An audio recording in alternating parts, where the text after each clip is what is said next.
Right, question 9.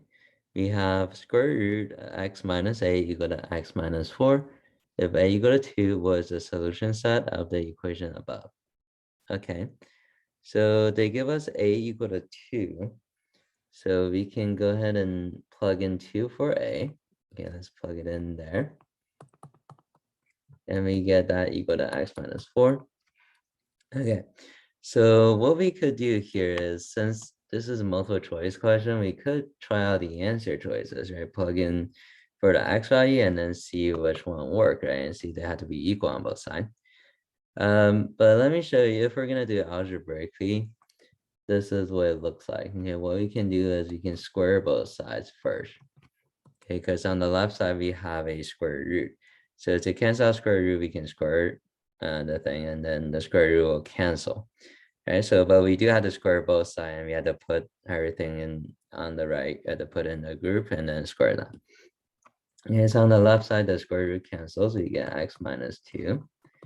On the right side here, we cannot just distribute the square here, because we have here inside parentheses, we have two terms subtracting. We can't just distribute the exponent. What we could do is we can rewrite it as x minus 4 times another x minus 4, like that. Okay, so we can expand it, right, and rewrite it like that. So on the right side, what we need to do is you have to multiply this out. So it'd be like the FOIL pattern here. Okay, so we do first term times the first term, x times x is x squared. And then we do the outer term, right? X times -4 is -4x. And we do the inner term, -4 times x, -4x.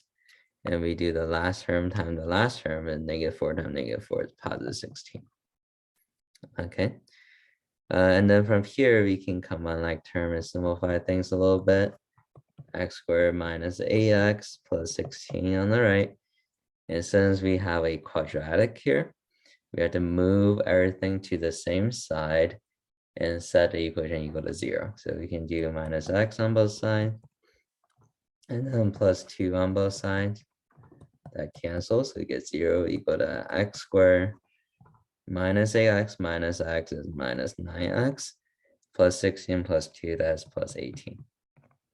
Okay, and once we have this whole thing equal to 0, we could factor this, right? So this will be x and x.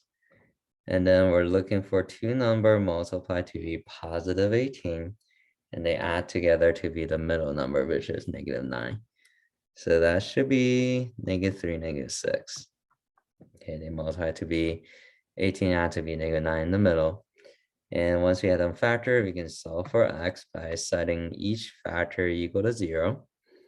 Okay, so we set x minus 3 equal to 0, and then x minus 6 equal to 0, and we solve for x for each. So the first one, we should get x equal to 3. The second one, we get x equal to 6. Okay, so that's we get our answers here, and we have two solutions. We have 3 and 6.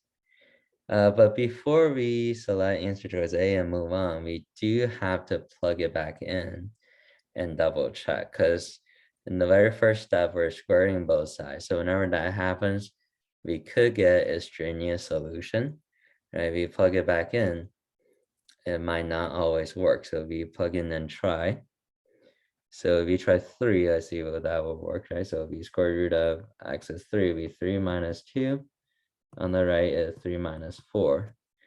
See, here we actually have a problem, right? Because on the left side, 3 minus 2 is 1. So square root of 1.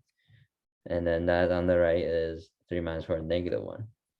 Right? So you see, square root of 1 is just 1, and then that's not equal to -1. Okay, so unfortunately, 3 actually doesn't work.